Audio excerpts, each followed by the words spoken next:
Tade is one of Nigeria's poet laureates, one of Nigeria's prolific poets, winner of the 2013 Nigeria Prize for Literature, winner of the,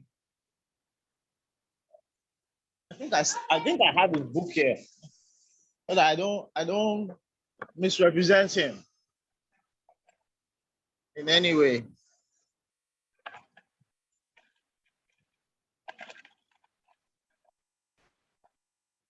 Oh my God.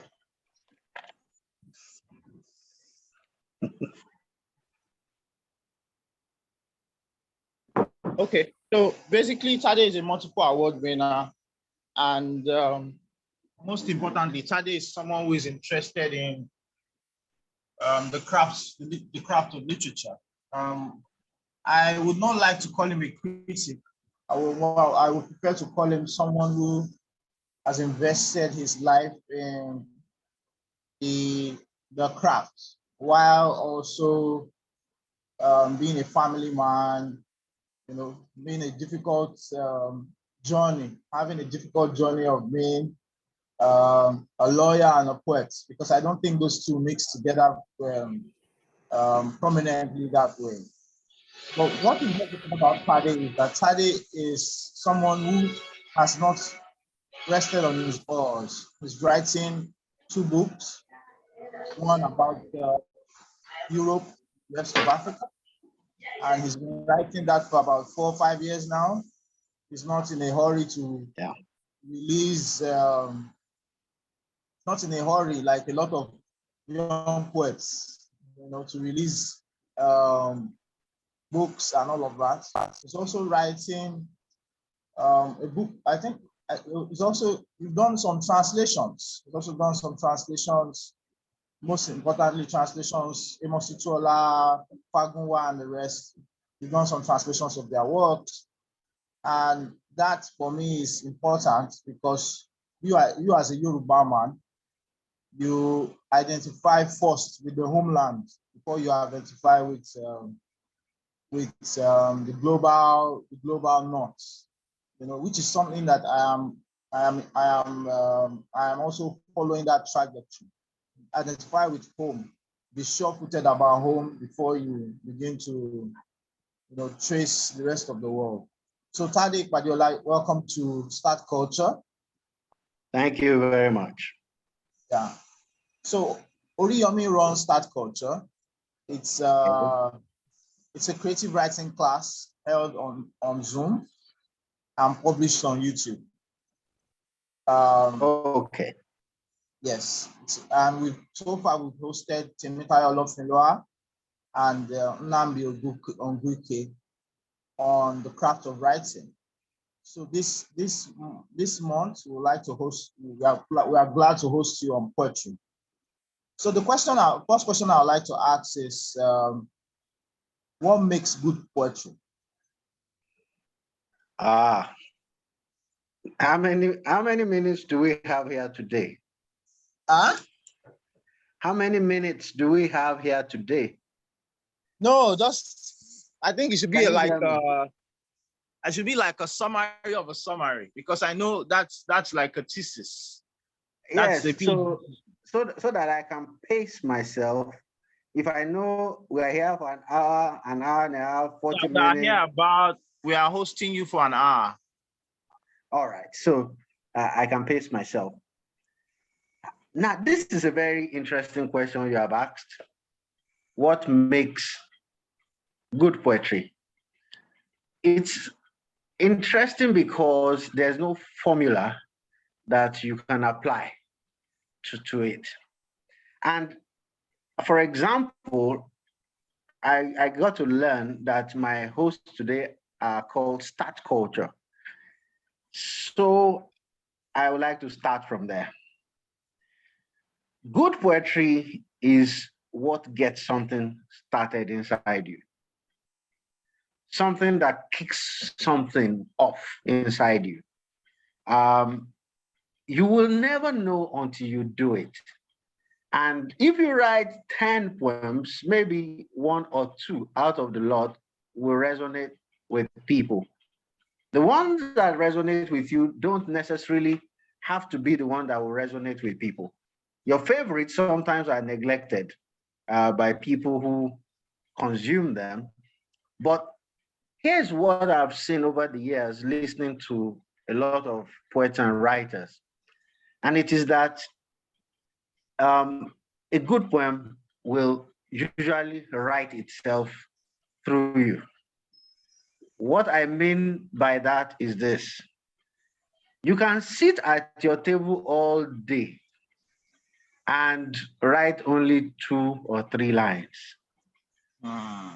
But on the day you are going to write the great poem, you will find that you are able to write the entire thing in less than 1 hour. However, the discipline of writing has to be adhered to. That means you have to have an appointment with uh, your computer, if you use a computer, with your book and your biro, if you use longhand, daily. Do you can you hear me? Yes. Okay. So a good poem usually will write itself, but it will write itself if it meets you ready. Um, I like to tell young poets that you should follow the example of people like Shoyinka. Wale Shoyinka travels a lot, and you will never see him without his small laptop. So let's say on a flight to the US, you still manage to see him typing away for about 2 hours. It doesn't mean that he's writing a poem. It can be an essay. It can be a novel, as we have found out recently. But he's at the very least, you should always have your pen and an exercise book or something that you can always scribble a line. Because here's the thing: it will never tell you that I'm coming to your house tomorrow, the good poem. But when it arrives, you will know. You will know. It's not something that you can explain. It's something that you will know only after you have written it. And the worst thing you can do to yourself is not to have something to capture it at the time it arrives. Um, a good poem, apart from getting something started inside you, will leave something in its wake. That is, after it must have been read. Because, mind you, poetry is now going back to its origins, to speak. Yes. So you now have spoken word. Uh, Strictly speaking, spoken word is an art form, a discipline on its own. But you have to understand that poetry came initially from, I mean, you see this from speech, from elevated speech. You see this a lot in Africa, in all our indigenous languages.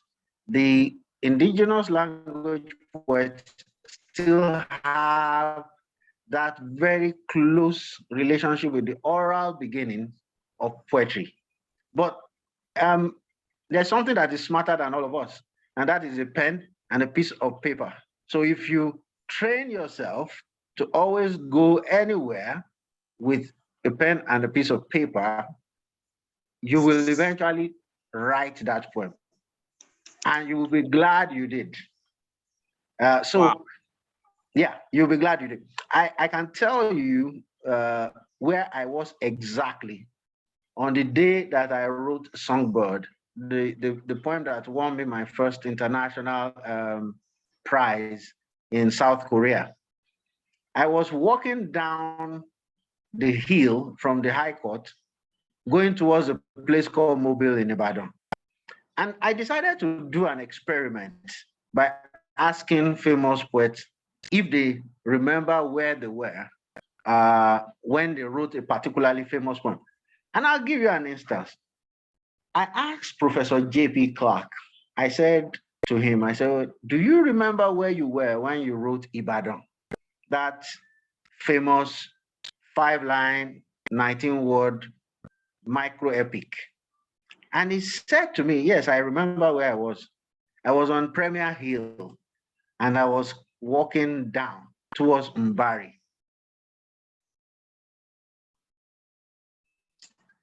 And it came to me and I wrote it down. Now, this is not an isolated case. I've seen this happen many times. I've had this kind of experience. I've heard famous poets describe this kind of situation many times. So the takeaway, I think, for all of us is to live like the Boy Scouts. Be prepared. Yeah, and then of course, because I told you, when you write 10, 2 will be outstanding out of the 10, but you never know ahead which 2 those will be. So a good poem will start something inside the audience, and it will leave something in its wake. So let me ask a question about certain technical things, like the literary devices we learned back in the university.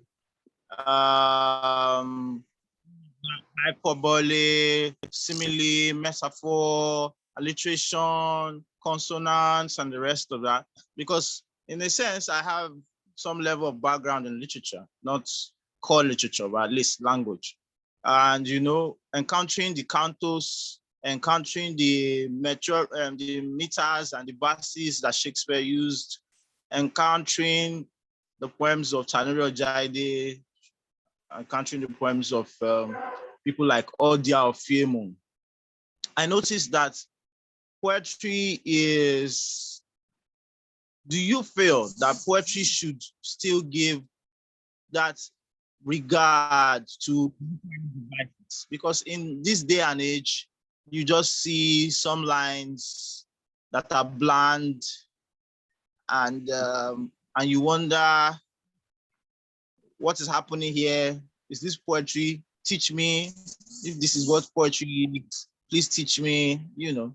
So I want to ask: are the literary devices still touch points to determine good poetry? Great question.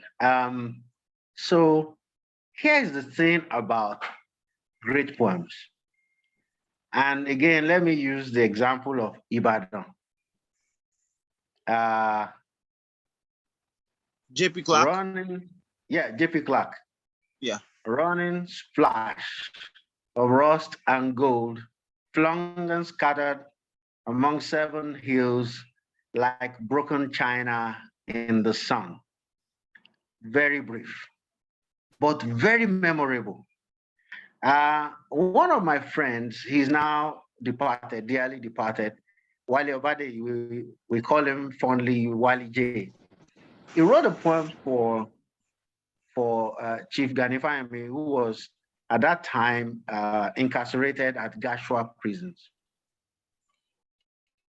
And the poem goes thus: to rout the ranks of jailers of truth, of weavers of noose around the neck of justice, the vessel of war does not sail on rivulets of timid tears, but let the din of unshaken verve shake the foundations to rubble. The reason why I have read those 2 to you is that the first time I read them, they stuck in my memory till today. Till today. The reason why a writer should pay attention to all those devices is because they are called devices because they help you to achieve certain aims. They are literary devices because they have been tested over millennia to help you achieve certain, one of those aims, and in fact, I will argue the most important, is memorability. It is good to have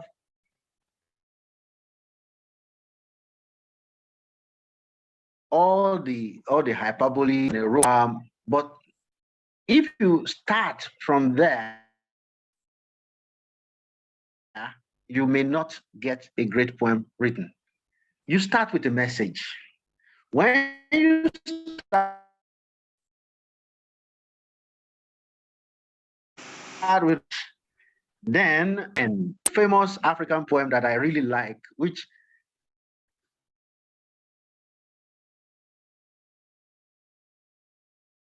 almost sounds like a poem, and it goes is a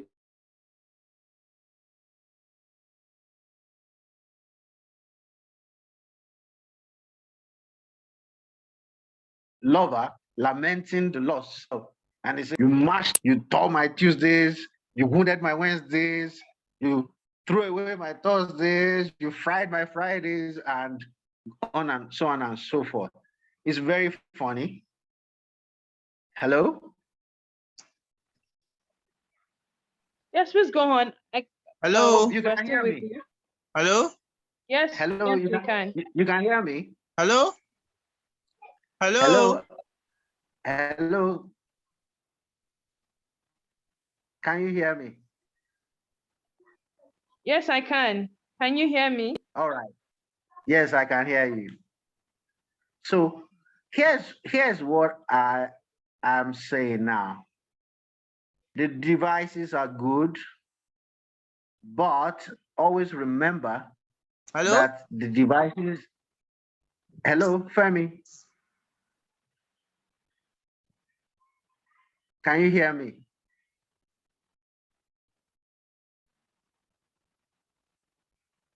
Can you hear me? I think Femi is having issues with his network. I can hear Okay. you. All right. Yes. So you can always write a poem using the devices, but you never start with the devices. You start with your message. If you are trying to win the love of your life, you start with how you feel. Because, okay, that takes us back to the reason why people write poetry at all. It's about emotional truth, how you feel, and communicating how you feel. It can be about a person, it can be about your job, it can be about your country, it can be about. Hello? Hello, you're back. Oriyomi, are you there? Hi, Femi, I can hear Hello? you. Both Tade and I can hear you. Can you hear Hello? us? We can hear you. Femi. Hello, Tade? Yes, we can hear you.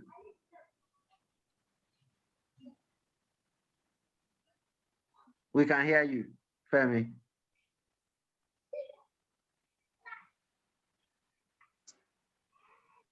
Hello? Okay, so yes, can you hear me?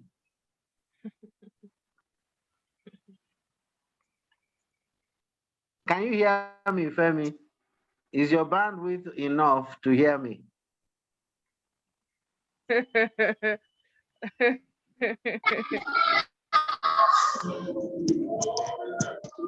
I think he's having issues with his network. You can please go ahead, Mr. Tade. Let me try and call him directly if he will pick up. Okay. So here's my point.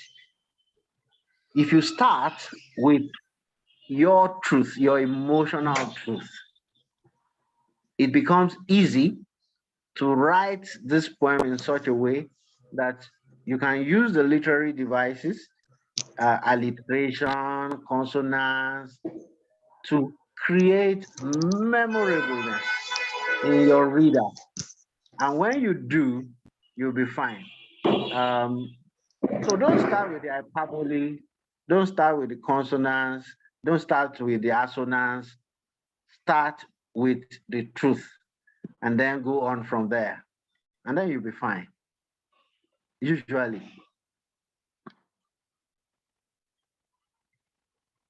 Yeah. All right, sir. All right. Thank you so very much The for that. next So question. you start with the truth. Yeah. Can you hear me? Yes, I can hear you. Oh, all right.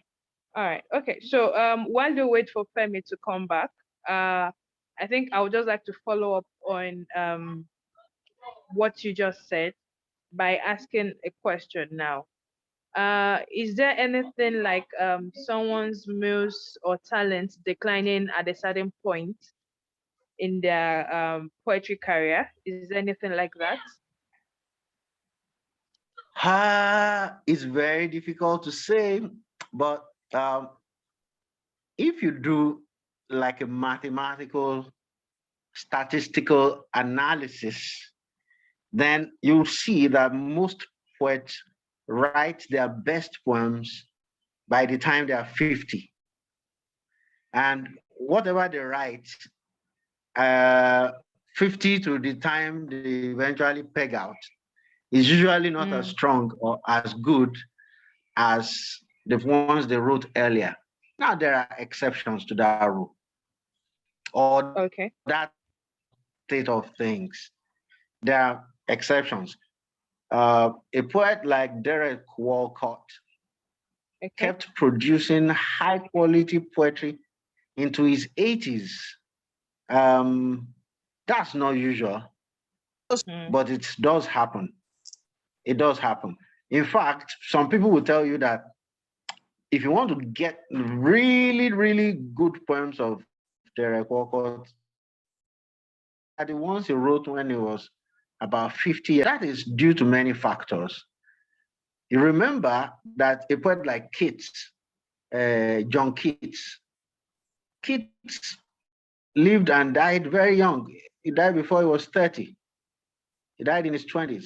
So in those days, if you didn't do what you had to do quickly, you didn't know what was going to take you out.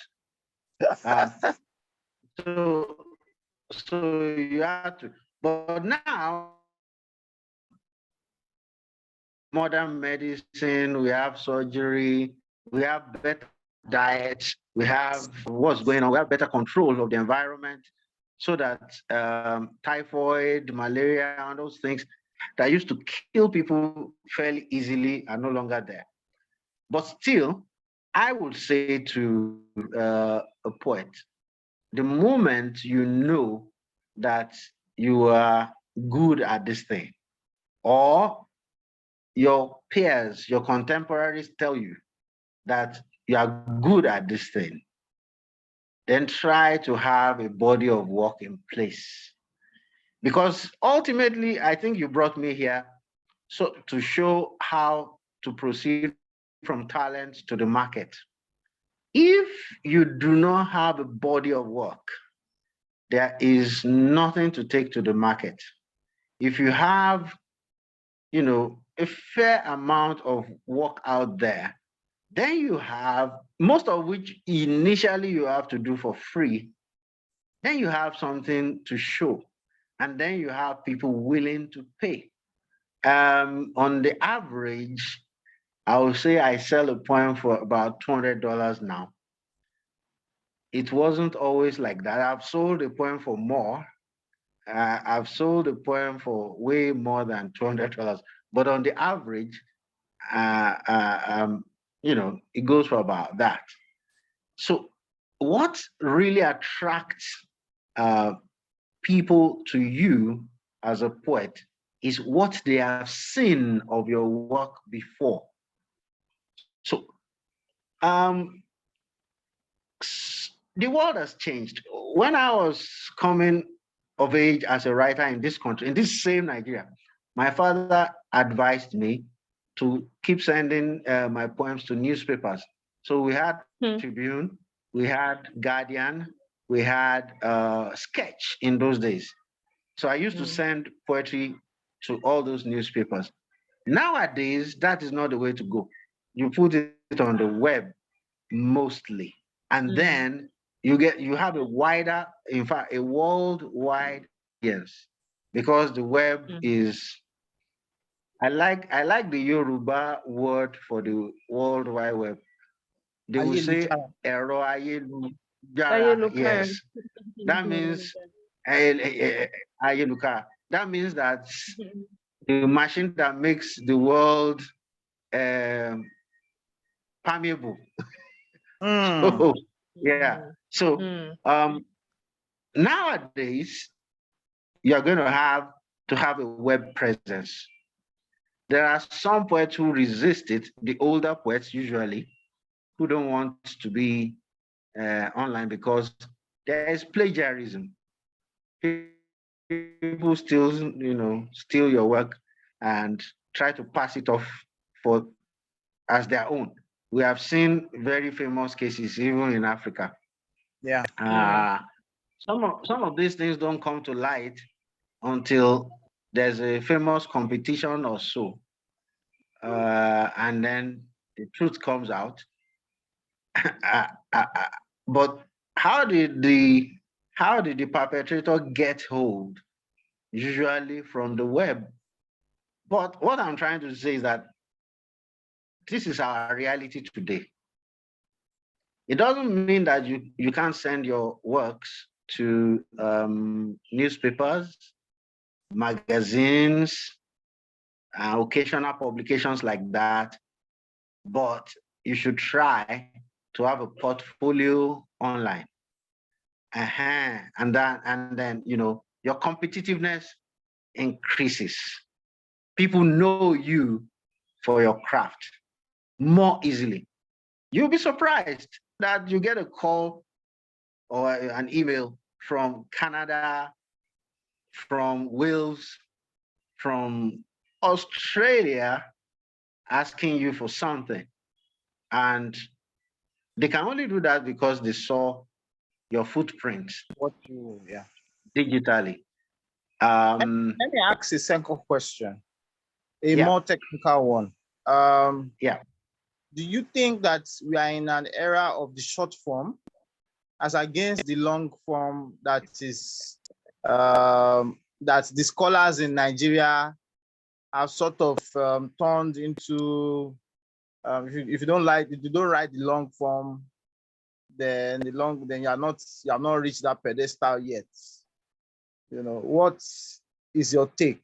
Because I know you are totally dedicated to the long form now, Tade. Meanwhile, you started the short form. So is it like the developmental phase? Okay, good. A great question again. We have to go to the history of poetry on the page to answer that correctly.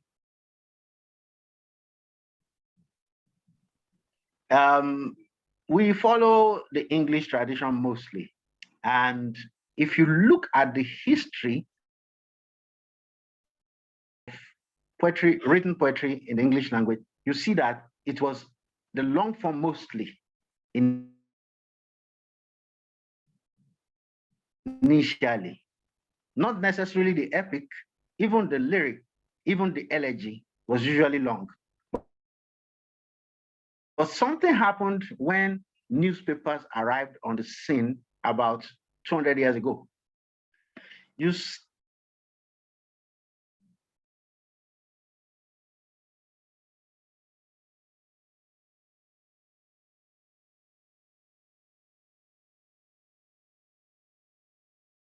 Now, wow, Nigerian internet too. In fact, you have to be a Wole Soyinka or somebody of comparable status for a newspaper to even give you a full page. Usually they'll give you a quarter of a page or half a page, right?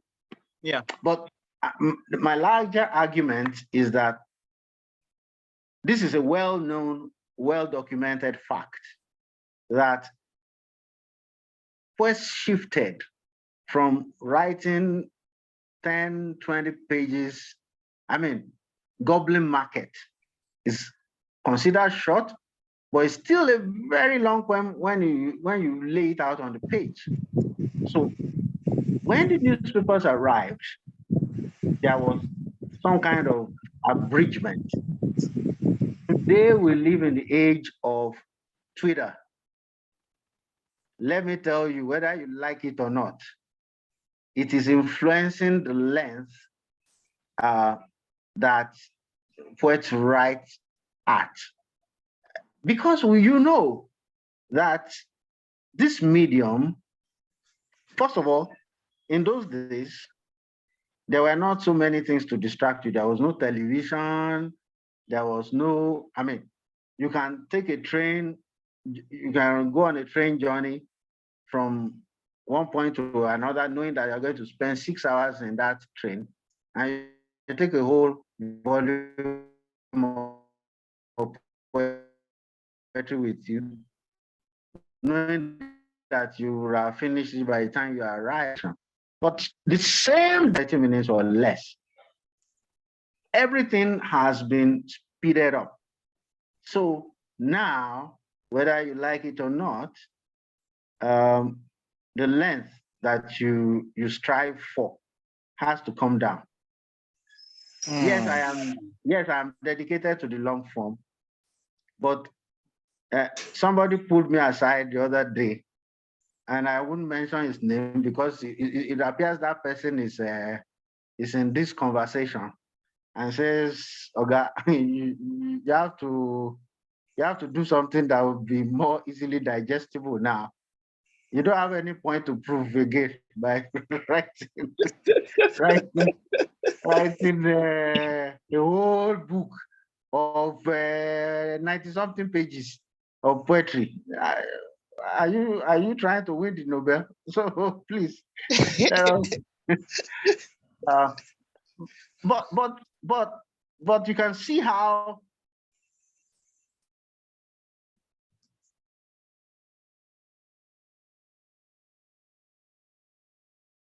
This country will always want to make you hate yourself day in, day out. Why is the internet for?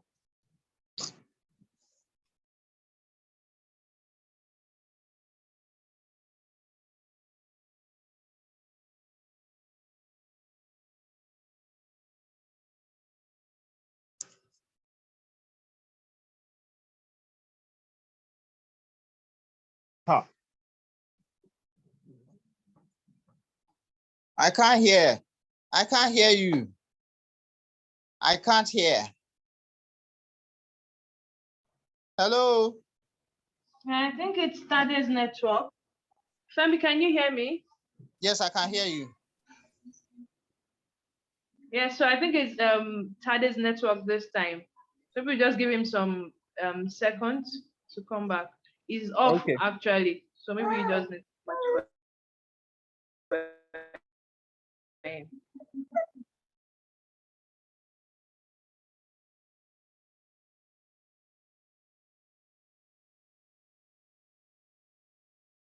Babs, are you there?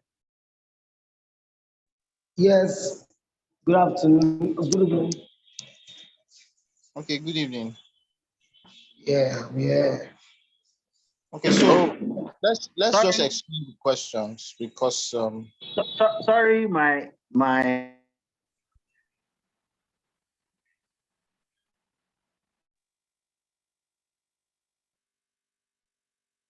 hello Babs. Yeah, I'm here. Let's just exchange the questions because I have some questions that are very germane so that he will answer some of those, then I will ask him some of mine. Okay, I think he's back. I'm back. I'm back. Hi, Femi. Yes, welcome back, sir. Yeah. So now, what I would just say to that is Nigeria has a way of planning coup against progressive projects. So I'm sorry, Tade, for that glitch. It's fine. It's okay. Yeah.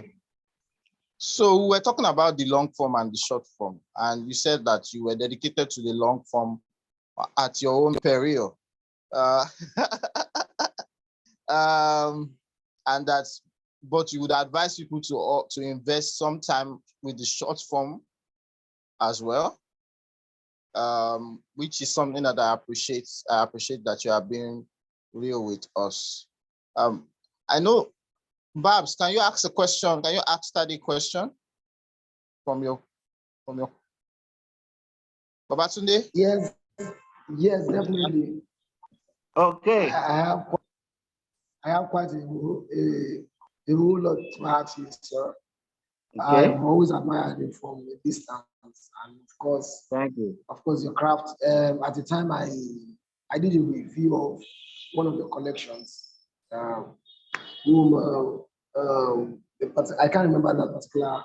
Fadel, I did. Testament. Yeah. Femi, Femi knew about it. So I would like to, I would have to ask you this question, sir. Okay. How do you navigate between, how do you navigate your works? They are usually, lyrical. You still have these with very deep intellectual content. And of course, the poetical nuances being very much evident. Now, I knew for a fact, because I am also a poet, that all these factors being put together are not so common, especially in this time and age. Now, sounding lyrical, of course, the lyric poetry is what actually gave birth to what you now know as lyrics for songs and what have you. So, would you like to tell us, did you have maybe a background to music at a point in your creative journey, or was it you being trying to have a fluid conversation with the audience? Or would you like to let us in into that Okay. aspect of your? Thank you. Thank you. Thank you. So my answer, I guess, will be this. My parents, both my dad and my mom, were teachers of language and literature. My dad was, in addition to an English language teacher, a French teacher. So I grew up with Yoruba poetry, Alabi Ogundepo on the radio, Yoruba songs. I grew up with some French songs. I grew up with a lot of English poetry. As I got introduced to J.P. Clark and Wole Soyinka very early. I was 12, thereabout, when I got introduced to those two. Now, my first two collections in fact, my first, let me say, big break in Nigeria was a single poem that I entered for the Muson Prize. Yeah. I think it was in 99. Yeah. It was a single poem. And then I wrote two collections that were, no, one, I think the first dual edition, the first duet, a very small, slim volume. And then I wrote A Time of Science. Yeah, Time of Science. And then I wrote The Rain Fardell. Yeah. Which are like conventional collections of poetry. But, and this will make you laugh a little. I'm married and I'm no longer a spring chicken. I'm actually on the other side of the half-life mark now. My wife and a couple of others who knew that I was very serious about this poetry business said, you have to do something magisterial and something that people will know that you put your heart and your back and your blood inside this one. And I said, yeah, it's about time. So I started writing the Sahara Testament.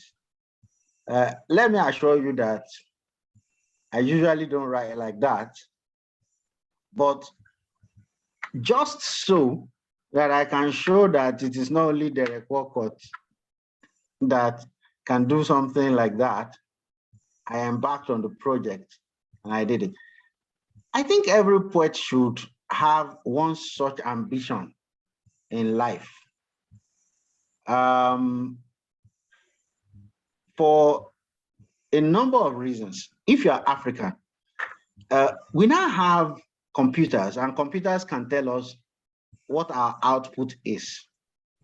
Not as if poetry is yam in the market that you can measure and sell according to weight or something like that, but collectively the output, literary output from Africa is about 6% of world literary output, which means that the rest of the world are the ones giving us 94%.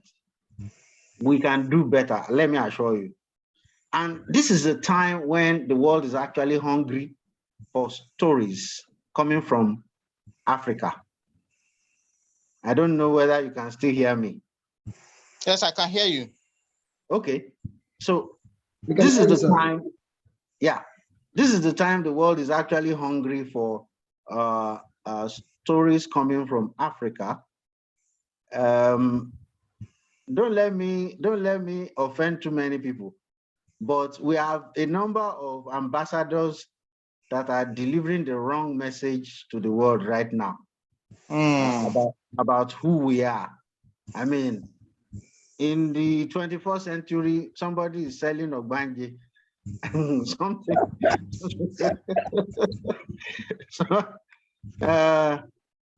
It's terrible. In the 21st century, somebody is still saying they don't know what post-colonialism or postmodernism is in our literature.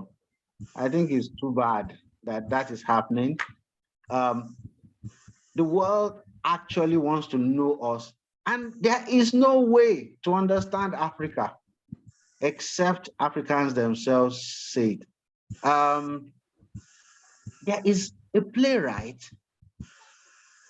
called Dr. Bode Sowande. I have been looking for. You know Bode Sowande? Yes. He wrote a book called. He wrote many books, but he wrote one particularly that I like called A Tornado Full of Dreams. Now, when I was a boy in 1986, going into university, he had a series on television, and it was called Flamingos. And I remember this particular episode because the song that is a prolific songwriter. The song in one of the episodes of Flamingo, I think early gave me a pointer as to what I had to do as a writer and a poet. So he had an episode of Flamingo in which the young people were singing a particular song. Do you want to know what that song says? Yes, sir. Okay. So it says, Esofaraye communism, socialism, capitalism, Kádàrá Africa, èèyàn dúdú lóyè, Kádàrá Africa, èèyàn dúdú lóyè. In short, the solution to Africa's problem is not in any ism. It is as Africans themselves spell it out. Now, that is from, Bode Sowande, who was a big shot. He's still a big shot.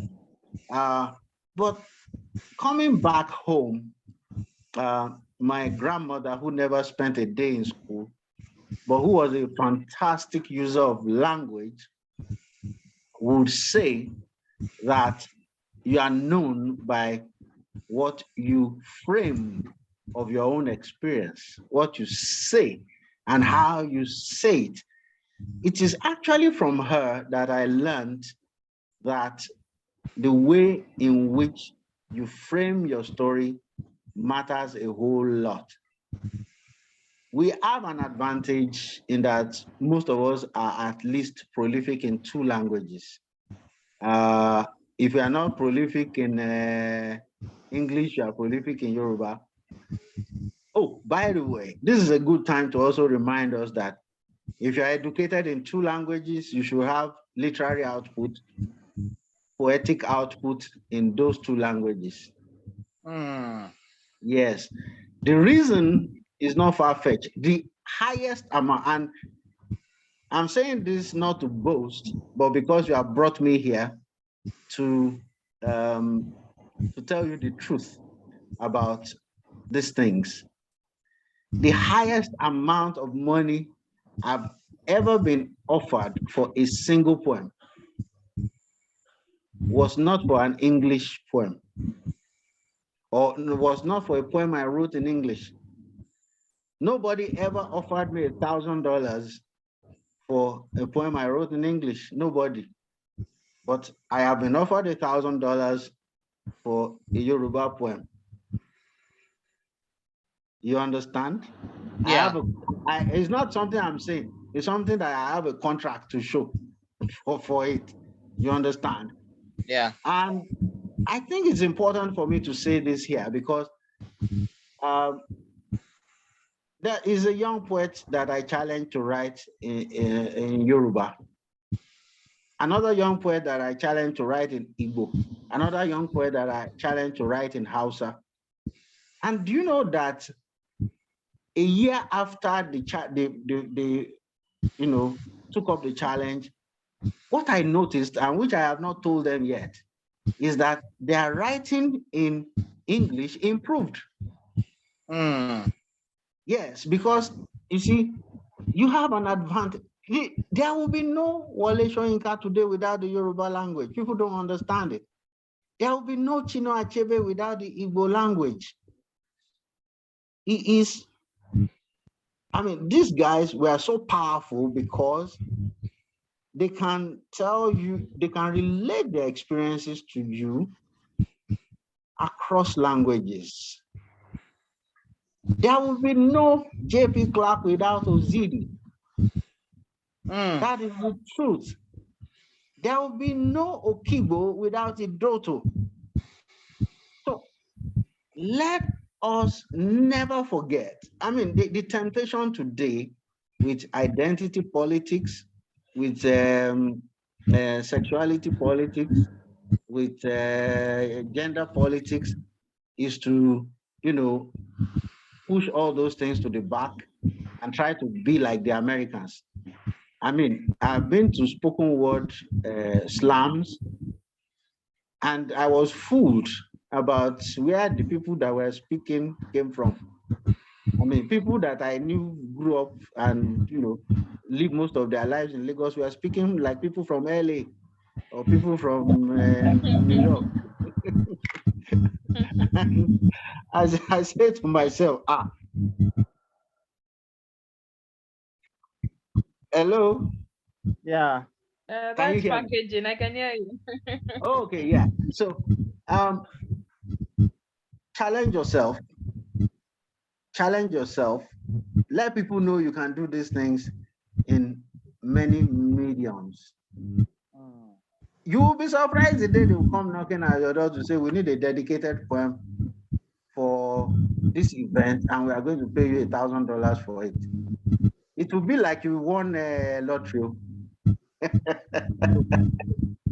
Yes, yes. All right. I want to change. I want to move from there to this whole idea of writing with a message in mind. I know Yeah. there is this idea among the poetry community that you can write without a message, or that you can write using just flowery words without, saying your mind, or without saying anything. Also, I noticed that there is this silence about writing about social issues using poetry. So for a generation that has been for a generation, second, third generation, we had a lot of poets who talked about the condition of the Nigerian person, the condition of the Nigerian state, and there are a lot of them, from Raji to Ogaga Ifowodo to to Ebi Igbo, But now we now have an era of poets who are disinterested about the climate the pseudo-democratic climate. Um, and when you say these things, they say that you are living in the past, And so, what do you think? Do you think that we should let that go and focus on the craft itself and allow those who, or what do you think? What do you think? Can I leak a secret to you? The next big poet will be the poet that can define the country's relations with cattle. Mm. If you can define cow from country, if you can frame the problematic of a country suddenly overcrowded by cow consciousness, I can assure you you'll be the next big thing, not just in Africa, but across the world. The reason is not very, very far-fetched. The reason is that you are speaking to a truth, to a reality. See, art for art's sake is a thing. No mistakes about it. It's a thing. But those who championed art for art's sake were people who had already solved so many problems within their own cultures. The Yoruba people have a saying, they say, that's when a child is well fed and is fed up, starts to look for something that will relieve the pressure in his stomach. We are not fed, not to talk of being fed up. We are hungry. we are very hungry. So our reality, I am all for erotic. Your friend got married. You will now say to him, don't write erotic poetry. Come on. He has to write that, But you will soon realize that, food on the table. Yes, food on the table is very essential to power even that erotic literature that he wants to create. Yeah. So here's the thing about messages, though. You have to be careful not to let agenda overcome the craft. There used to be one big prize from Eastern Europe in those days called the Lenin Prize or the Stalin Prize for literature. Of all the books that was awarded that prize, maybe only two I still remember today. You know the reason why? Ideology overcame craft. Do you want to say people don't know the truth about socialism or communism or Marxism? Why is Mo Yan such a very big writer in China today? He's telling the truth about how the party works, about how the state works. They ban his books. They ban most of what the things he has to say, even the film, the television series. But that is precisely the reason why he's such a big writer, because he's telling the truth. That's why I just gave you expo now. If you are that poet that can do 60 pages of, the relationship between this country and one particular animal, that then you just suddenly discover you are a big sensation all over the place. But that's the truth. You can't run away from a message. But when you are, dealing with a message, also be careful to make sure that your agenda does not overcome your craft. That's also very important. Yeah. Question. Babatunde? My partner in crime. Yes. Or Samuel. Yeah. I can see Samuel is here. I would once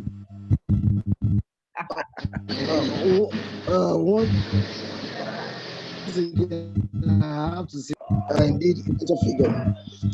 Hello, can you hear me, sir? Hello, can you hear me? Yeah. Can you hear me clearly, sir?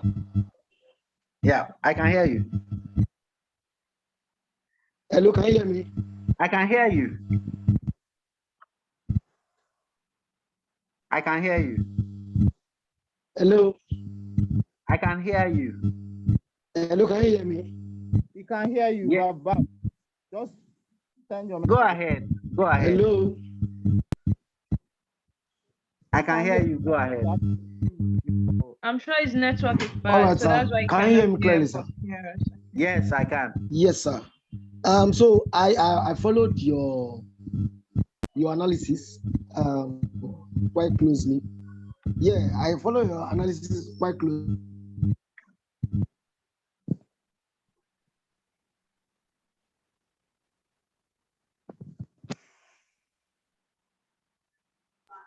I think that his connection is not so good, huh? No, it's not good. Oh, Samuel. Hello, Samuel. Hello, hello. Yeah, it's good to. I hope everybody will be fine.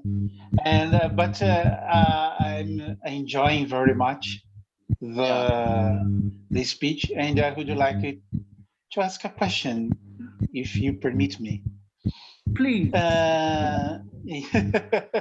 Well, at first, thank you very much. It's adorable speech, and I would like to ask about who are your favorite Latin American poets, and what your relation with them? Because these days I was thinking, well, I'm working on translation in comparative literature, and I'm doing a discipline called soft epistemologies. And we are thinking about not only indigenous identities, African diaspora identities, but also to think together the South, yes, and the global South. And so I would like to ask you, which poets are you reading from Latin America or even Brazilian? I know that you don't have a lot of translations to English. No, we don't. Yes, but I think that I think there are a lot of things in common between Africans and Latin America.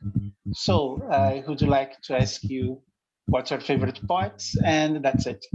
Thank you very much. Okay. Great question. Now there was a publication called Kalalu many years back, and it was the first time ever that I would meet Brazilian poets of color in English. And I found out that you had female poets, male poets, almost in equal number. But by far the most familiar poets are the ones who write in Spanish. Octavio Paz, Vallejo. I would say those two are larger in Nigeria than most others. I also like to mention Canto General. Femi, help me out with his name now. Canto General. Yeah, the man who wrote Canto General. Yeah. Canto Geral. Canto Yes. Geral.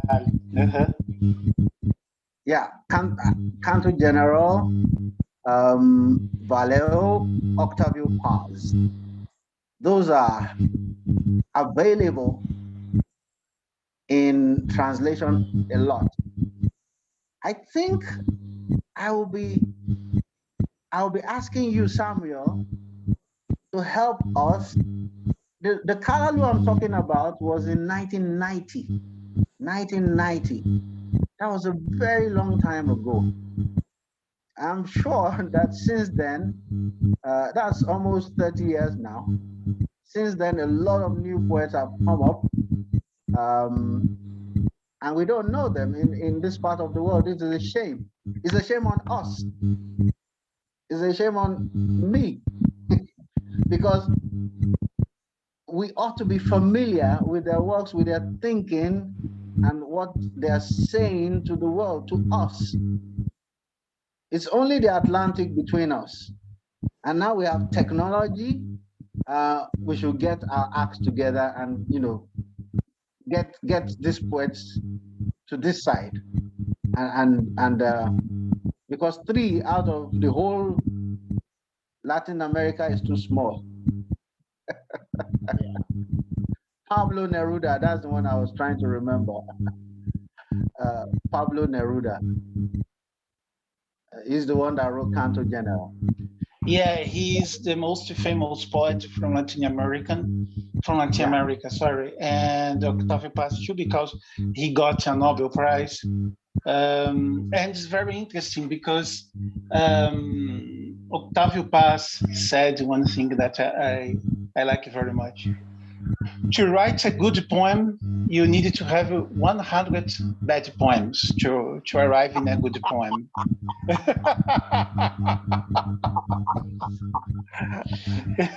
Correct. And so, yes, that's right. And I like him very much too. But it's very interesting because in Spanish speaking countries, there are a lot of lyrical poets. Here in Brazil, we had a poet called João Cabral de Melo Neto. João Cabral wrote anti-lyrical poems. And here there is a big tradition on it, Since in the modernism, since Manuel Bandeira, that he said, I hate lyrism. And we began with a lot of poets until the concrete movement. We had a lot of anti-lyrical poets. And now today you are returning on lyrical, but in a different way, But it's very interesting. I said to Femi that I would like to share all these things with you one day. Yeah, and I said I would. Yes. Tade is sure one of those people who would host you in Ibadan. I will host you in Lagos. And of course, you've invited me over to Brazil, but I've not really had the luxury of disappearing from this interesting place. But what I appreciate about your commentary is that the diaspora is not far from us. We can find a way to network via online servers. My conversations with you, at least back and forth, I can confidently say that I have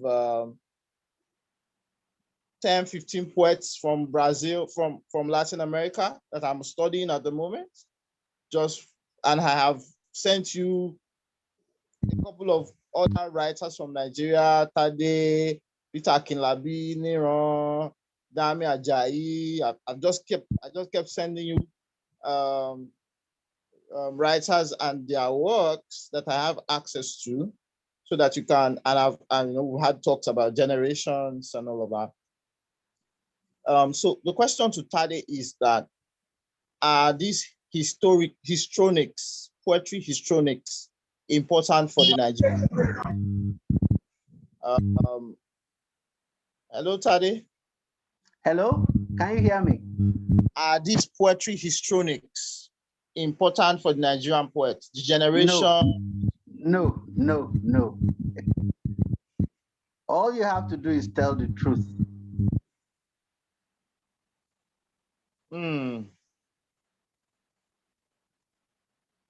That's a bit shocking because I was thinking, okay, you should know the generation before you.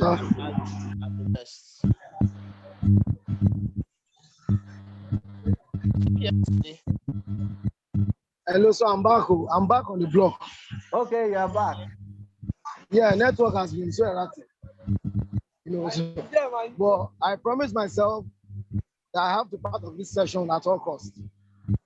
Okay. Yes, sir. Yeah. So I hope you can hear me clearly, sir. Yes, I can. Okay, sir. So I want to make reference back to the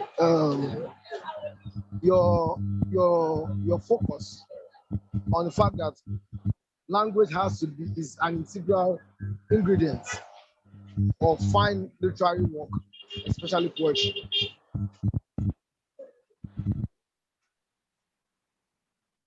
I recall. Okay. Hello. I'm hearing you. Hello. Am I still on? Yes, I can hear you.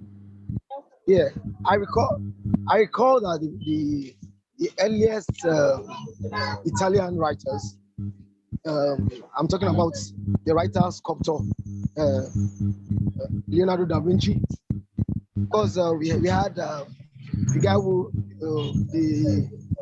wrote Odyssey, and and quite a number of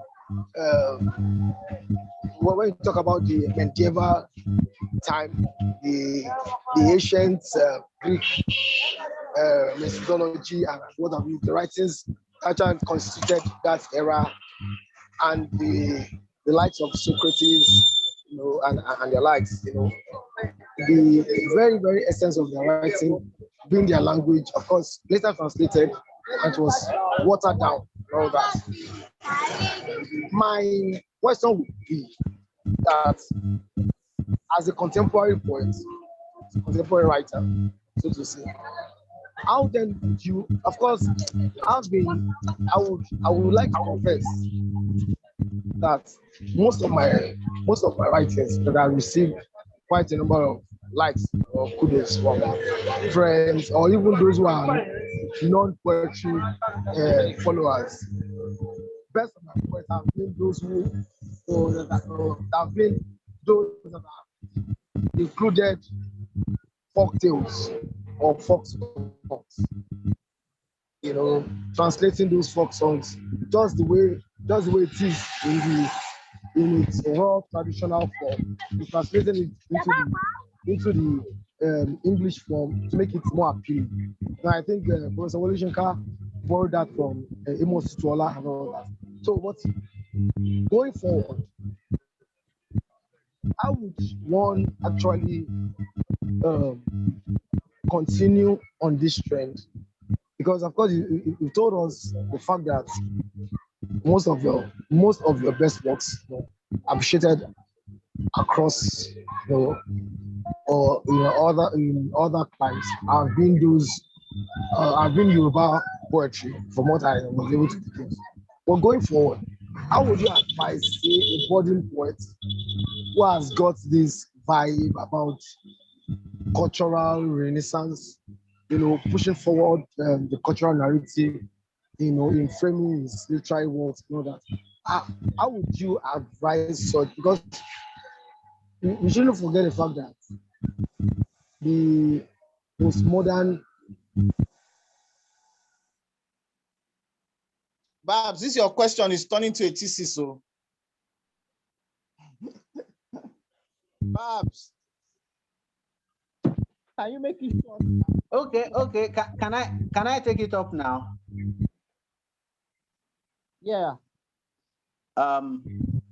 So what I would say is there's no shortcut to getting quality. Very much upon us that in this present time, you don't even your own time it was even better, or that it is attendant complications. How would you then try to put this in perspective in advising a boarding point? I hope my Okay, question was not too late. well, it was long. Okay, so yeah, so there's no shortcut to this. I spent a long time, fortunately for me, listening to late Professor J.P. Clark discuss how he went about gathering Uzidi. You know, he has a publication that has Uzidi in the Njo language and a dual lingual edition. Uzidi was gathered over a period of close to 2 years. Now, if you're out there today and you want to be different, you want to be distinctive, I don't think you really have a choice about going to meet the masters of the language in your indigenous language, and you hear them and you try to translate them. You are familiar with Obotunde Ijimere and his translation of the Hunter poems, Yeah. from Yoruba into English, in which it gives the praise names of each animal. This is, maybe you know that it is actually Uli Bayer that gave himself that name, Obotunde Ijimere, in order to do this work. And it is a fantastic work. Close to 50 years after he did it. But the good news is that he only got about 10% of the material that was available. There is still a whole 90% of that available, right?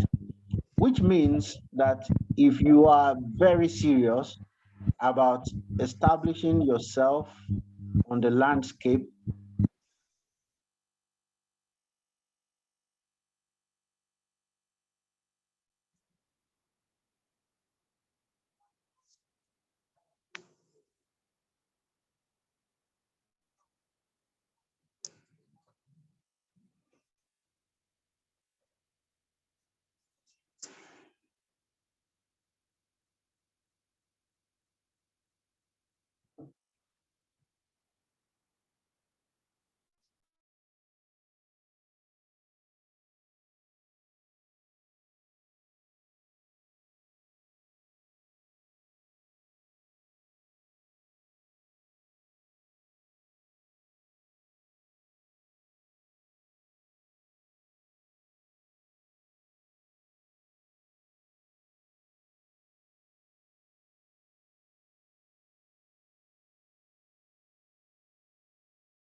Hello. Hello. I can Hi, hear you, Femi, can you hear Femi. me? Yes, I can hear you. Oh, all right. So Tade is off again. So we'll just wait for him to come back. Okay, so quickly, let's talk a bit about my own part, which is very short. Do you think that that's possible before Tade comes back? Okay, yeah, sure, sure. Okay. So I wanted to Tade has the floor, but I just wanted to chip in a bit about selling poetry, because I've done that for a while, and I know it's a tough terrain. There are no fantasies or illusions about selling poetry. Poetry is one of the tough genres of literature to sell in Nigeria. And people who write poetry do not exactly write for money. But I always say that if there's anything, if there's any craft that you have been gifted with, you should make something out of it. Um, so I, for one, would say that you have to build a community, which is the first tip of the day. You have to build a community of people who love what you do as a writer. Um, that can be done by organizing events or supporting events, in such a way that you begin to create presence for yourself. Creating presence for yourself also entails publishing your on on literary blogs and literary platforms like Tade described, because you will not be taken seriously if you do not have enough poetic bandwidth online. So you should submit to online magazines and online platforms.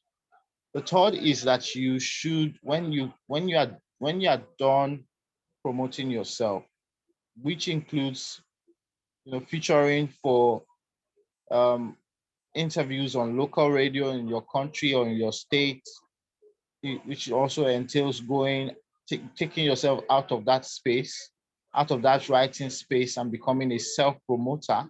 Whether you have a publisher or not, you have to, you have to go to a bar and read your poems to people. You have to go to universities and partner with scholars, and get them talking about your work, get them hearing your poems. You have to go to the local radio stations and book for interviews and book for sessions with them. Those those those projects, those promotional projects, are important for you to push your work.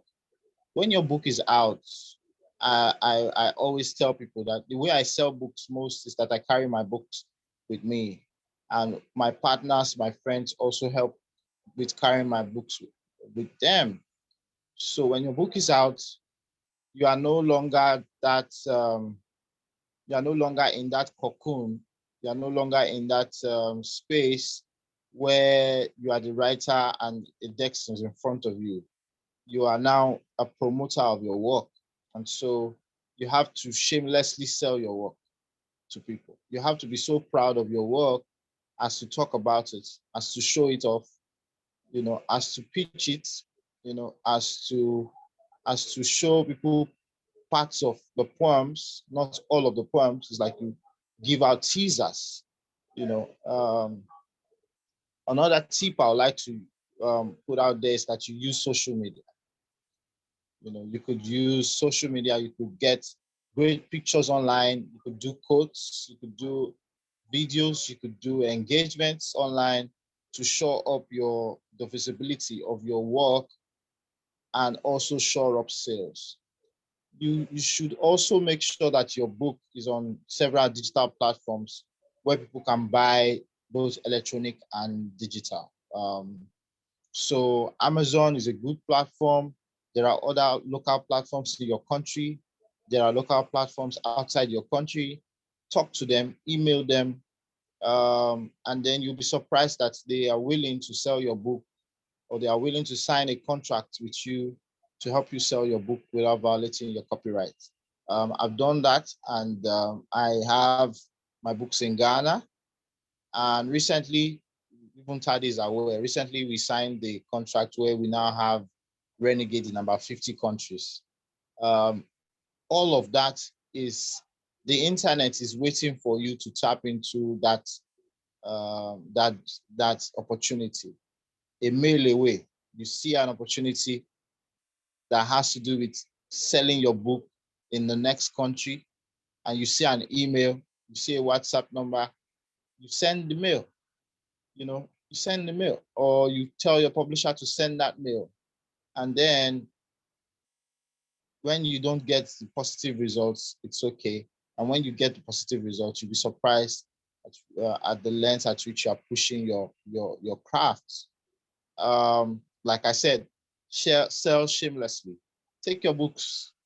If you are going to a party, take your book along. Take a book along. Take your book along, and let people say, "This guy has come again with his book." Yes, it's my book, and it's going where I go, and it will go beyond where I go. Um, it's You have to be passionate about selling your work, because your work has to at least pay bills. Um, yeah, thank you, and thank you very much. We're still waiting for Tade. Hello? Hello? Hello? We Okay, can so hear hi you. Femi. I heard you, Hello, I and I can hear believe you. I can hear you. can you hear me, Femi? Yeah. Samuel, did you hear me? Can you hear me? Yes, So yes, I Samuel, did. I saw your book on Kota, your publisher platform. I was even talking to them about having your books in Nigeria here. And this is the first time I'm telling you, because I wanted to surprise you on first. So I was talking to them about having copies here in Nigeria.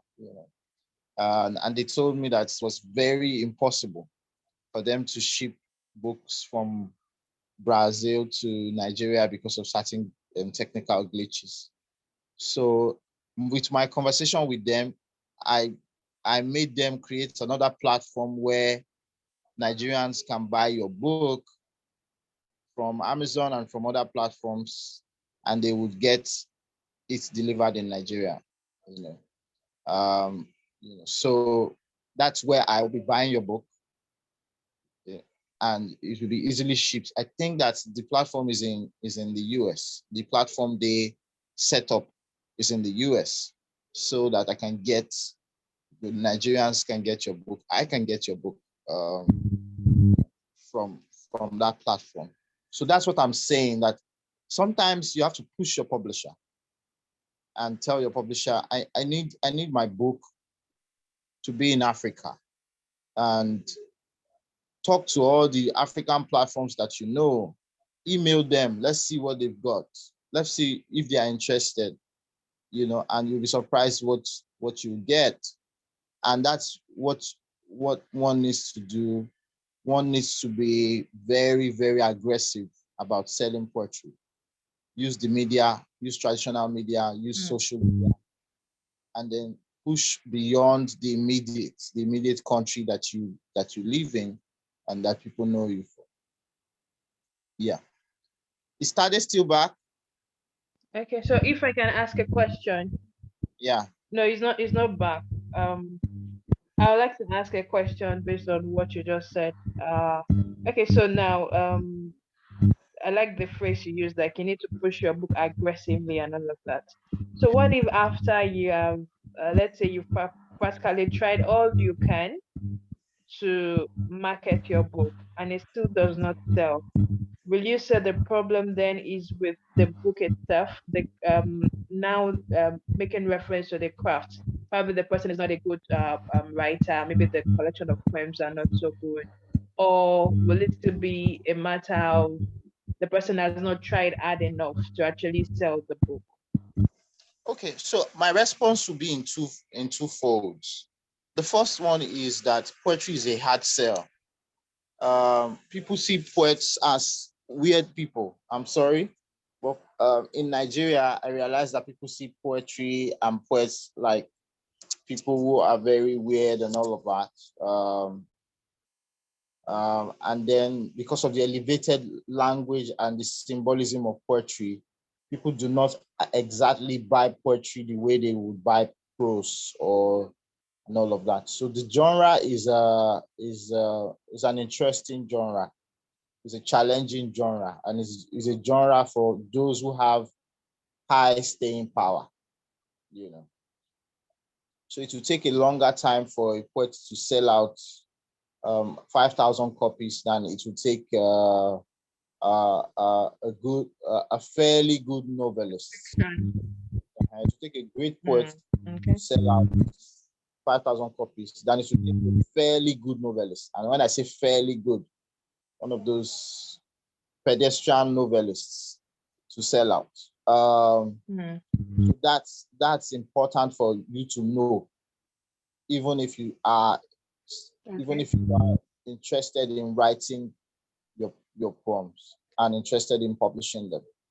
So having said that, at least you know what you are getting into. You know what you are getting into before you blame the universe. Then the next question: how do you sell your poetry? You sell your poetry just the way you sell every other product on the street.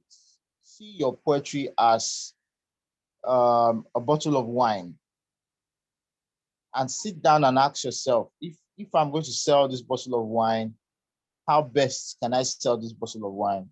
I advise my friends that your first buyers are your friends. They are your database. So send out emails. Send out emails. Jump into people's DMs.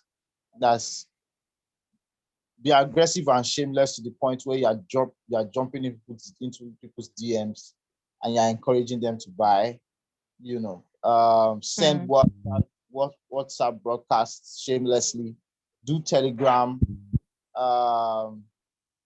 Do all that you need to do digitally. Put your books on Amazon. Get reviewers to put it on newspapers. If you feel that a Wikipedia page will show up your chances, do a Wikipedia page. Contract someone to write a Wikipedia for you. Shore up your profile. That helps a lot. So if you have done all of that, including doing work, doing traditional media work, and your book has not sold, it is not still a cause for alarm. I will give you an example. My first book was a 2008 book, and I was in the university when I wrote the book, and the book sold relatively well, but I still had copies. Because I found some copies that my father bought my father just bought, and my grandfather too bought. So when my grandfather passed on, they gave me those copies back, So, and, I decided that for everyone who was going to buy Renegade at some point, I would include the new book, the old book, the 2008 book. And that has shored up the visibility, a new visibility for the 2008 book, a new request for the 2008 book. So if you are not successful with your first book or with that book of poetry, you should not relent. You should still submit it for prices. You should still talk about the book, and you should still take your time to write either poetry, if you are comfortable with still writing poetry, or write other genres. Write a book of essays, write other genres. You'll be surprised that by the time you hit the mark, people will begin to look for your books. Those old books, those old books. I will give you an example. Chimamanda, everybody shouting Chimamanda. Chimamanda once wrote a book of poems. And now that book of poems is not in the market. That book of poems was published by Spectrum. Some of us were lucky to have bought it as far back as 2008. We have that. I don't think she should ever write poetry anyway. We have that book, and now she's, now she's big. She's big, and it will surprise you that, and if, for example, Spectrum now says, "Hello, guys, we have Chimamanda's book of." How many people will go get it to see? It was not actually not very bad. It's just that everybody's got tastes, and my taste is different, So it was actually not very bad, So but whether I criticize it or not, people would go for Chimamanda's book of poetry uh, that she published way back, and then the sales will show up. So writing is a journey; it's a marathon.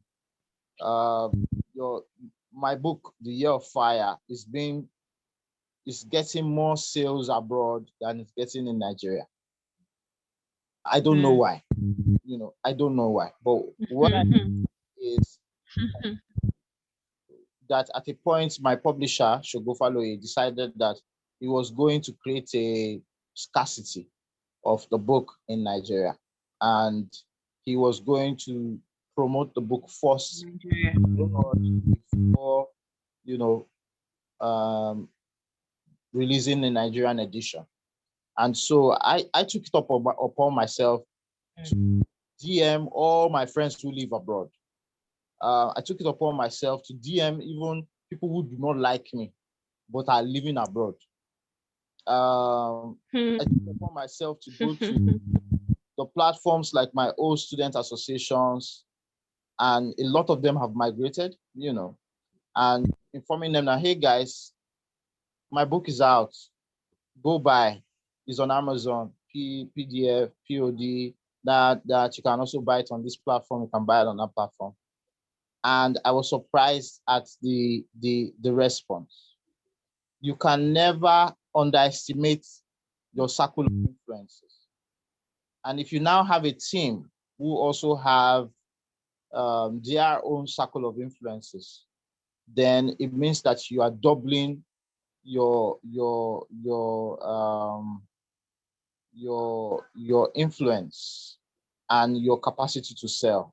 And what I mean by that is that if you have a team of 5 and all of them are pushing your book and all of them are talking to their people about your book and all of them are using their influences to help you plug radio, TV, newspapers, you'll be surprised at the level of visibility that you will get. And you will get the level of visibility to the point where people would say, let me buy this book and see what's up. And that is when craft shows up. By the time I buy your book and I see that you have great crafts, then your next book will not be a hard sell for me to buy. So for Nigerians who have read Renegade, hello? For Yes, I can Nigerians, hear you. True. yeah. For Nigerians who have read Renegade, who have bought Renegade, buying The Year of Fire is not a hard is not a hard advertisement. They know my wavelengths. They know my wavelengths. They know the level of my craft, and so buying The Year of Fire will just be an update of what I am up to for them. That's why I said you have to be the community. Yeah, I think I've answered your question. Yes, you have. Yes, you have. Thank you. Okay, so just one more question from me, and I don't know if Samuel can also probably say one or two things about this question. And that I think we got a couple of questions. People saying I keep getting rejected from magazines, foreign magazines, keep rejecting me, and all of that. What can you say about that? I understand the place of most foreign magazines, of course, they have criteria, they have what they are looking for in whatever submissions they receive. But then someone that keeps getting rejected, so to say, what's the way forward for such a person? Yeah, I think I would say that the issue of writing for magazines is almost like the issue of writing scholarly papers and submitting for journals. You write your abstract, you send it to them. They tell you that they are not interested in geopolitics, they are not interested in Latin American literature, they are interested in this. What can you do? But what you can do is that you can follow this biblical practice of casting your breads upon many waters. hoping that one or two may will show up and publish the poem. So for people like the people I want to mention are some of the most published online poets in Nigeria. That's all of Nigerian descent. So Dick Sukogi and forgotten that other guy's name. They are now in the US. So Dick Zukogi's impressive breadth of online poems is overwhelming. And what I realize he does is that he consciously writes poems, I think, almost as it comes. And he consciously submits those poems to any and every online magazine that he knows or comes to know or searches. So if you try to publish online and you notice that their style do not meet the standards of your own style, sit back and study other magazines that will publish your work because their style aligns with yours. I'll give you an example.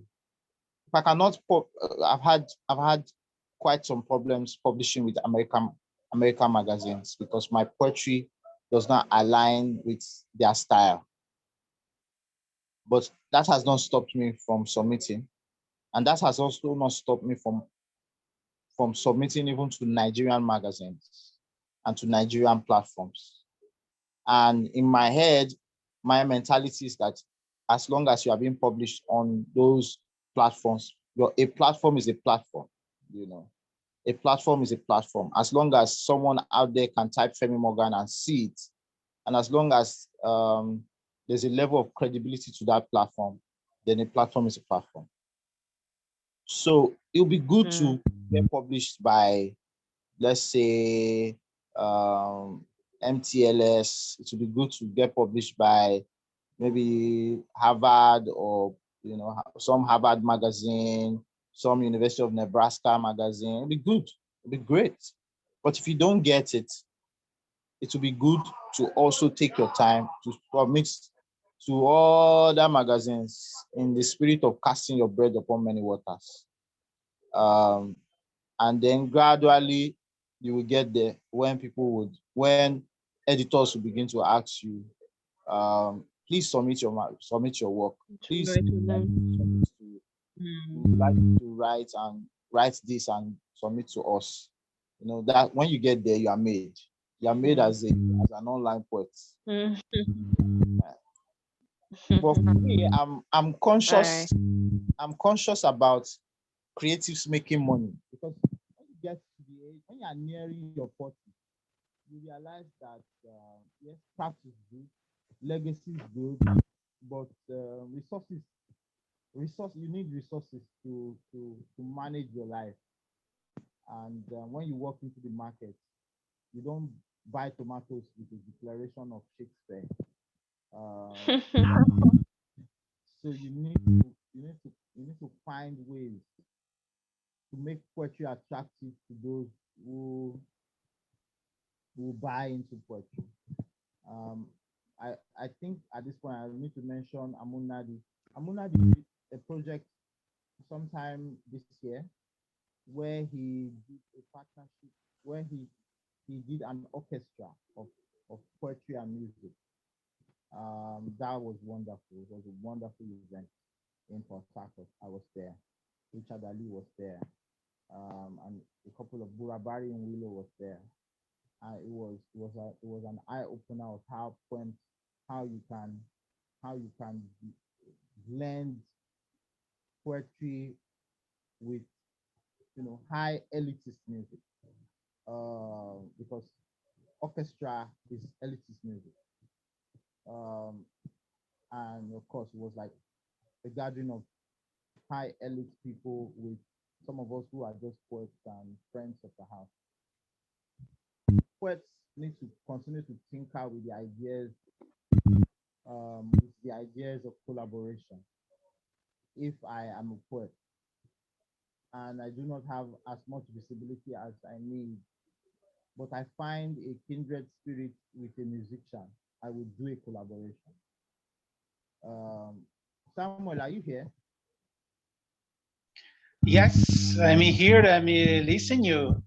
Yeah. So if I'm a poet and I find kindred spirit with a musician, I would do a collaborative album. I would do a collaborative album and leverage on that musician's presence or fame. If I'm a poet and I know a couple of visual artists who have a relevant community, I would leverage my community with their community and do a collaborative exhibition of of of, of poetry and visual arts.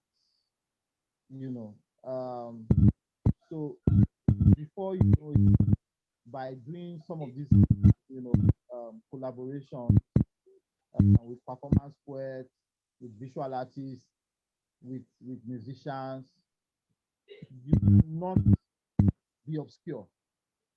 You will not be obscure.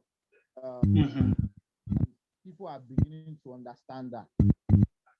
People are beginning to understand that. Recently, I sent a message to Shemun Kuti, and I knew he would not respond to the message. But the thing with poetry is, the thing with my mind is that it's not about whether you will reject it. Femi, just a minute.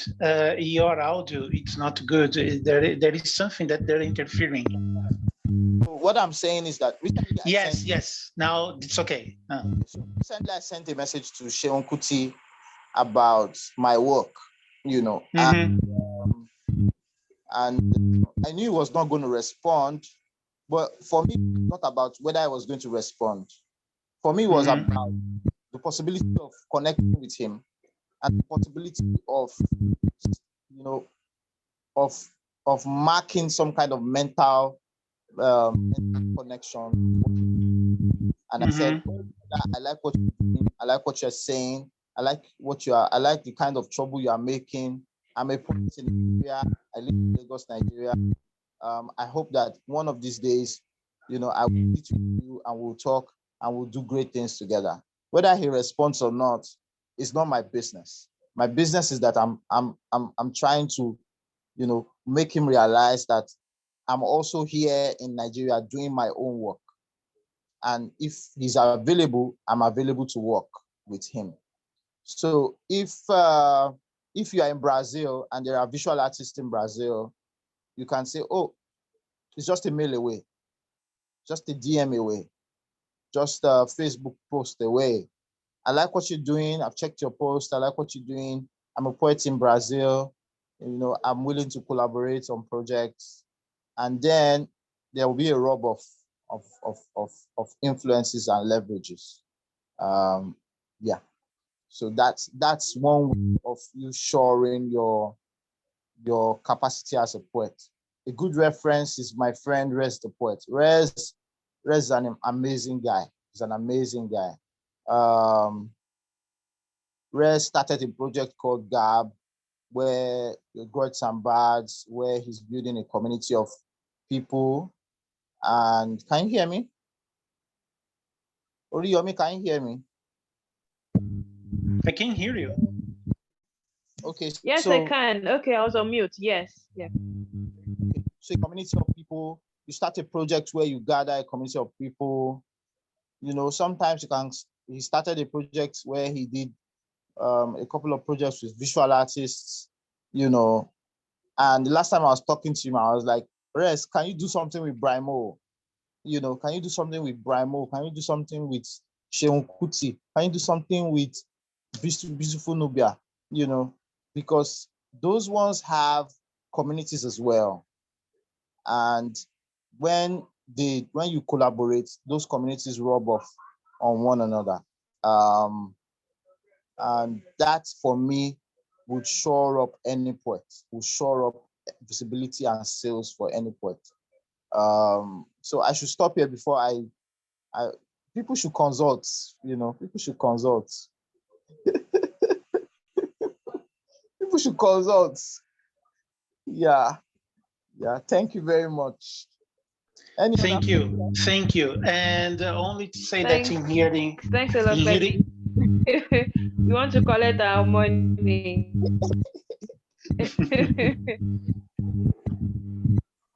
Yeah, you wanted to say something. no, I would like to say thank you very much. I liked very much the conversation with Tade, Ipadeola, and you. And one day I would like to not only to share, but I would like to see you in personal or here in Brazil or in Nigeria. And I hope we will do it. Yeah, we will do it. We will do it. I'm also longing to get out of Nigeria and write. It's been a bit difficult to write in Nigeria these days with all of that is happening. Hopefully, if I get a residency or something, to be able to get out of Nigeria and find somewhere to write. Yeah, Yeah, most importantly, yeah. And let's share a lot of things. I would like you one day to do a short course on Brazilian literature for Nigerians. We are talking about the diaspora and so on, and let's do it. Okay? yeah. Oriyomi, can you hear that? So Oriyomi runs Start Culture. Yes, I didn't get the beginning. Yeah, Oriyomi runs Start Culture, and it's a platform where we are trying to engage creatives and entrepreneurs, in the creative space. And Samuel is saying that he would like to teach Brazilian literature on our platform, Brazilian literature as well as Fantastic. African on our platform. And I also know that he's been eager to teach me a bit of Portuguese, so we could do a language class. We could bring him twice and first have You need to enjoy it. Yes. And I would like to. Well, I would like to share a lot of things, but let's think about it. Okay. Let's do the language class first. Let's do the language class first, and then with the language Sure. and then with the language class we could talk about translation as well as your work you are doing with translation. And then the next class after that we can now do the other one. Yeah. Original Brazilian literature. Okay. Yeah. For sure. Okay, that's great. Thank you so much, Samuel, for Thank offering. you.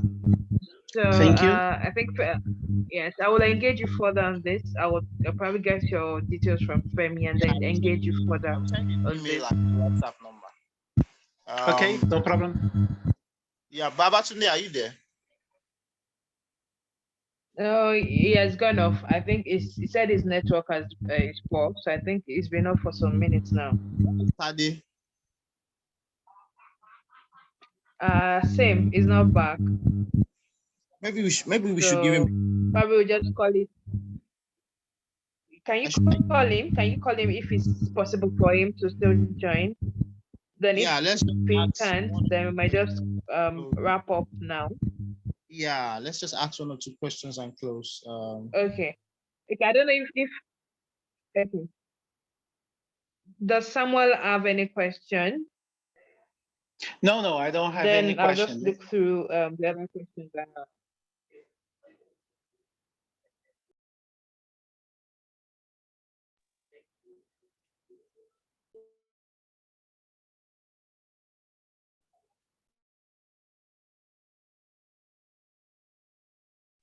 Oh, all right. So Femi, can you hear me? Yes, I can hear you. Sorry. Oh, okay. Okay. So one question I would like to ask is can you say anything about adapting poetry into a play? Yes. Well, you have a lot of kinds of theories about on poetic translation. One thing that I like very much is to recreate the poem. All right. What's the recreation? because a lot of terms, a lot of words and so on, we don't have the same meaning in other language. So you need not only to adaptate, but to recreate the poem. So you need to write another kind of poem based on the original poem.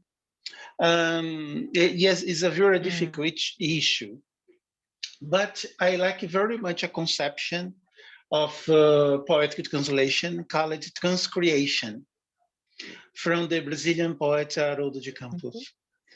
The transcreation, it's not only to recreate, but also to have another kind of relation with poem. This kind of relation, it's to translate the poetic aesthetics from the original poem, from the original language, sorry, to target language. And it's not an easy process. For example, there is a very different translation made by Haroldo de Campos that he translated gut, but in the Portuguese, it's a poem from João Cabral de Melo Neto. So why why he has done it? Because the poem from João Cabral de Melo Neto, there is the same meaning from the Dutch poem. So, but there are a lot of ways to translate poetry, to translate poetry. And it depends of a lot of things, a lot of factors. Your knowledge of the language, you need to choose, because in a translation, you don't have an obligation to do the same meaning of the original poem. That's the question. Because in the translation studies, we have a big discussion about, about fidelity. You know, do you think that all translated poems they have fidelity? I think it's not. You know, I think it's not. If I would to translate a Brazilian poem, yes, from the Nigerian public, I needed to. At first, there is a German theory called Scopus that they see the public of the translation. For example, transcreation, they don't give attention on it. So it depends. It depends a lot of factors. What's your position as a translator? And of course your position will influence your choices to translate. So it's a very complicated issue. But one day I would like to. Let's wait for the class for next time. Yes, for sure. You prepare a good class, okay? Thank you very much. Thank you. Thank you very much. Addressing that. Thank you. Thank you. I think we should close. I think we should close at this point. Yes. Yes. Thank you. Yes, for sure. Bye. See ya. It's always a pleasure. Yeah. Bye. Bye. Bye. You're looking good.